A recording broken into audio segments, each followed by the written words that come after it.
Hello guys, welcome to KSY கற்றல் உலகம்.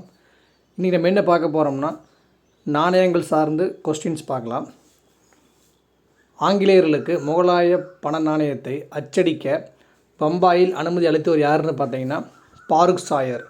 எந்த ஆண்டுன்னா 1717. அடுத்து கிமு 6ஆம் நூற்றாண்டில் மகாஜனபதங்கள் ஆட்சியில் போரானாஸ், ஹர்சாப் பணம், பனாஸ் போன்ற நாணயம் அச்சடிக்கப்பட்டது. இது எப்படி மைண்டில் வச்சுக்கலாம்னா, பூரா பணம் இப்போ கர்சன் காசுன்னு வச்சுக்கலாம். அப்போ பூரா பணம் பூரா காசுன்னு மகாங்கிற பொண்ணுன்னு பண்ணுறான்னா பான்ஸ் பவுடருக்கு செலவு பண்ணுறான். பூரா காசுன்னு பான்ஸ் பவுடருக்கு செலவு பண்ணா யார்? மகா. அடுத்து ஷெர்ஷா சூரி 128 கிராம் எடையுள்ள வெள்ளி நாணயத்தை வெளியிட்டிருக்காங்க. சரிங்களா, ஷெர்ஷா சூரி 128 கிராம் வெள்ளி நாணயத்தை வெளியிட்டிருக்காங்க. அடுத்து 12ஆம் நூற்றாண்டு டெல்லி சுல்தான் காலத்தில் தங்கம், வெள்ளி, தாமிரம் இதெல்லாம் பார்த்திங்கன்னா டாங்கான்னு சொல்லியிருக்காங்க. தங்கம், வெள்ளி, தாமிரம் டாங்காம். அதே மாதிரி மதிப்பு குறைந்த நாணயங்கள் ஜிட்டால். மதிப்பு குறைந்த நாணயங்கள் ஜிட்டால்.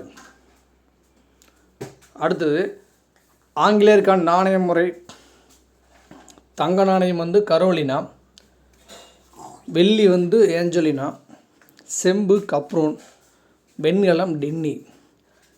இப்போ தங்க நாணயத்துக்கு நம்ம வெள்ளைக்காரன்னு சொல்லுவோம், அந்த மாதிரி தங்கக்காரா. வெள்ளிக்கு வெள்ளிக்கிழமை பெண்கள் ஏஞ்சல் மாதிரி இருப்பாங்க. செம்பு, அப்போ செம்பு கப்பு தானே, இப்போ செம்பு கப்பு. வெண்கலம் வெண்ணிலா சேட்டை பண்ணனா டின் எடுத்துருவா, டின்னை கழட்டிடுவா, அப்படி வச்சுக்கலாம். தங்க நாணயம்னா தங்கக்காரா, வெள்ளிங்கிறது வெள்ளிக்கிழமை ஏஞ்சல் மாதிரி இருப்பாங்க. செம்பு கப்பு, வெண்ணிலா டின்னை கழட்டிடுவா. அடுத்து பணத்தின் குறியீடு பார்த்தீங்கன்னா யார் கண்டுபிடிச்சாங்கன்னா ஆர்பி உதயகுமார். அவர் விழுப்புரம் மாவட்டம். எந்த ஆண்டில் கண்டுபிடிச்சாங்கன்னா 2010 ஜூலை 15. அதேமாதிரி ரூபாய்ங்கிற வார்த்தை எந்த மொழியிலேருந்து பெறப்பட்டது அப்படின்னா சமஸ்கிருத மொழியிலேருந்து தான் அந்த ரூபாய்ங்கிற வார்த்தை பெறப்பட்டிருக்குது. பண மதிப்பிழப்பு எப்போ ஏற்பட்டுச்சு அப்படின்னா நவம்பர் 8, 2016.